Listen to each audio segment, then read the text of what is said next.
Hey, Ross World, my money makes money. This is a money rip.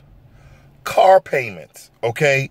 Car payments. And this has something to do a little bit with car buying.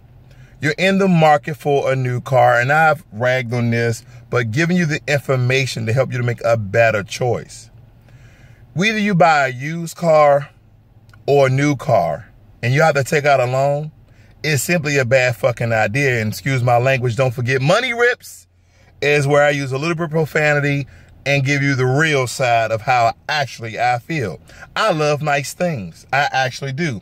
I love nice cars. I'm a car-driven person. I love luxury, okay?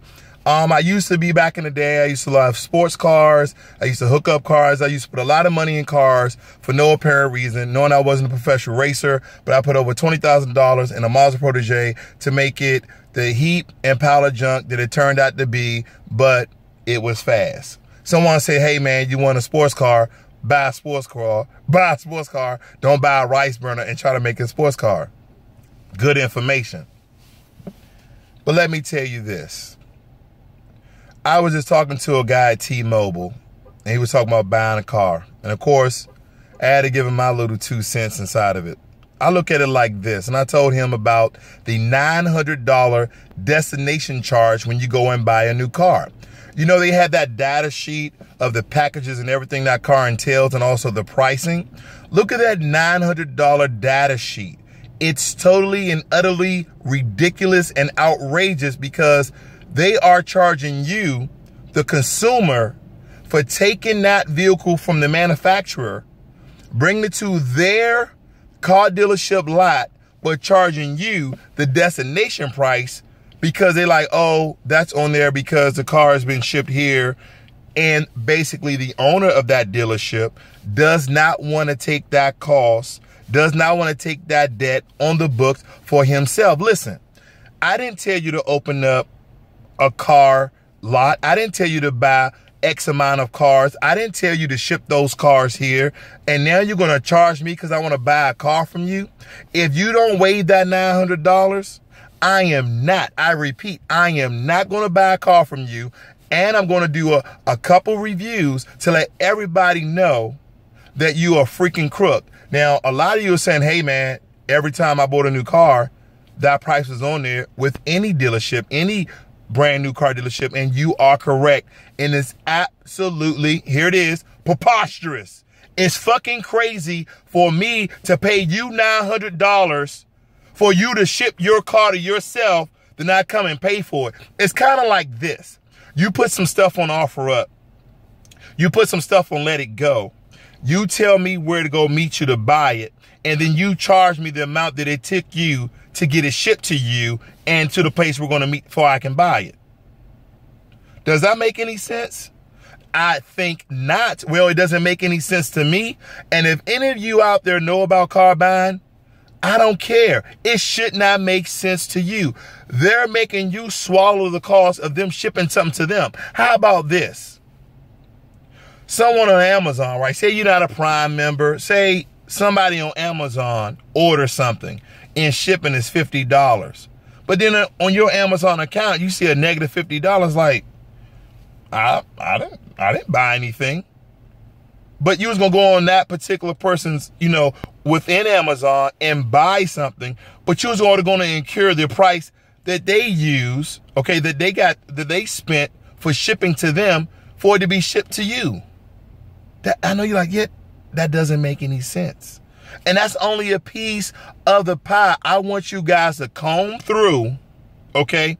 Comb through, especially when you're buying a new car, comb through all the additional cars, the dealership package costs.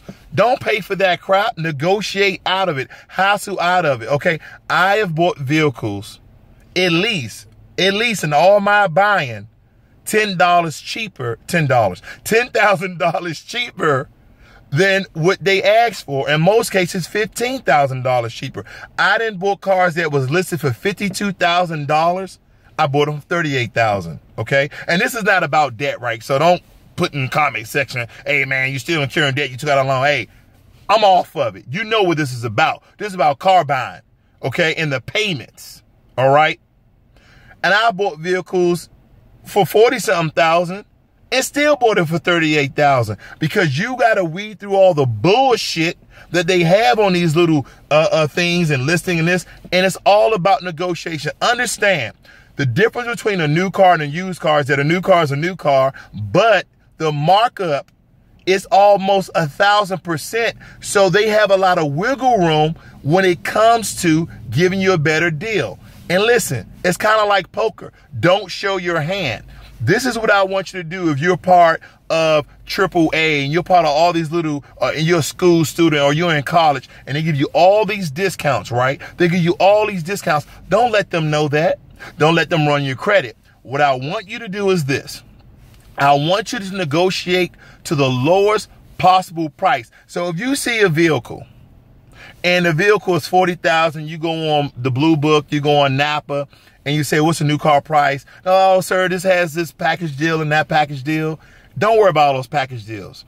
Say, hey, I want this car. If the car 40,000, say, hey, I want this car for 30,000. Oh, I don't think we'll be able to do that. Where you want to test drive it, go and test drive and see if you like it anyway.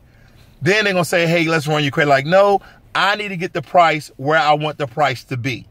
Once you haggle and hassle and negotiate it to the lowest point you know they can go, and that pretty much means like, sir, this is all we can do. Because they'll come back 2 and 3 times. That salesman, just talk to the sales manager directly if that's possible. In most cases it is. We're talking about thousands of dollars. So they'll come out and talk to you and they will give you the bottom line price quicker than a salesperson walking back on the floor.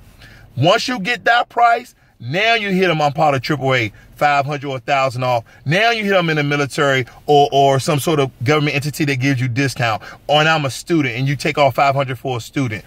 Look up the discounts, okay? Look up the promotions before you go into the car dealership, because it doesn't matter if it's Chevy, Mercedes, BMW, Honda, it doesn't matter, Toyota.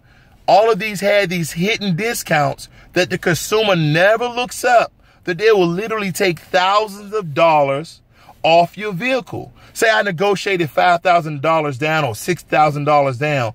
Then most times I will get an additional $5,000 to $6,000 down because of certain organizations and affiliated partnerships I am with. You are probably too. And guess what? If you're taking a class, you're a student. You can get that, okay? So I want you to redefine car buying and car payments and look at what they're really charging you and look at what you really want to pay. I don't want you to incur debt, but if you absolutely are going to do it, especially when you buy a new car, do your research, get your discounts, get your promotions. And when it comes to used cars, just save your money and buy that outright. Don't take out no damn loan. And you can negotiate with them too. This is Ross World. I'm ripping on this car payment shit because this thing, America is built and runs on debt. They want you to make monthly payments until the day you die. I'm out.